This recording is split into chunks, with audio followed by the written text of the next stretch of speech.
പക്ഷേ കേന്ദ്ര ഗവൺമെൻറ് യാതൊരു മടിയുമില്ലാതെ അതിന് വിലക്കുകയാണ് ചെയ്തത്.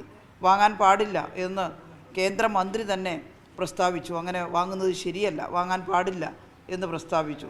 അപ്പോഴും നമ്മൾ ചൂണ്ടിക്കാണിച്ചിരുന്നു കേന്ദ്ര ഗവൺമെൻറ് ചില ഘട്ടങ്ങളിൽ അത്തരത്തിലുള്ള സഹായങ്ങൾ സ്വീകരിച്ചിട്ടുണ്ടല്ലോ. പക്ഷെ അതിനൊന്നും ഉത്തരവുണ്ടായിരുന്നില്ല.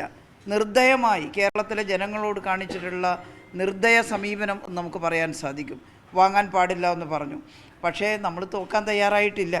നമ്മൾ കേരളത്തിലെ ജനങ്ങളുടെ പിന്തുണയും ജനങ്ങളുടെ സ്നേഹവും പരസ്പര വിശ്വാസവും കണക്കിലെടുത്തുകൊണ്ട് ജനകീയമായി ആ പ്രശ്നത്തെ നേരിടാൻ തീരുമാനിക്കുകയും ശമ്പളം വാങ്ങുന്ന എല്ലാവരും ഗവൺമെൻറ്റിലേക്ക്, മുഖ്യമന്ത്രിയുടെ ദുരിതാശ്വാസ ഫണ്ടിലേക്ക് ഒരു മാസത്തെ, 15 ദിവസത്തെ, 10 ദിവസത്തെ ഓരോരുത്തരുടെയും സാധ്യതക്കനുസരിച്ച് സംഭാവന ചെയ്യാൻ തീരുമാനിച്ചു.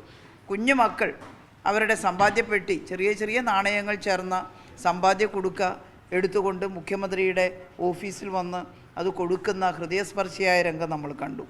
പക്ഷേ BJPയുടെ ഗവൺമെൻറ് മാത്രമല്ല, കോൺഗ്രസിൻ്റെ ചില സംഘടനകൾ അവരുടെ ജീവനക്കാരോട് 5 പൈസ കൊടുത്തു പോകരുതെന്നാണ് പറഞ്ഞത്.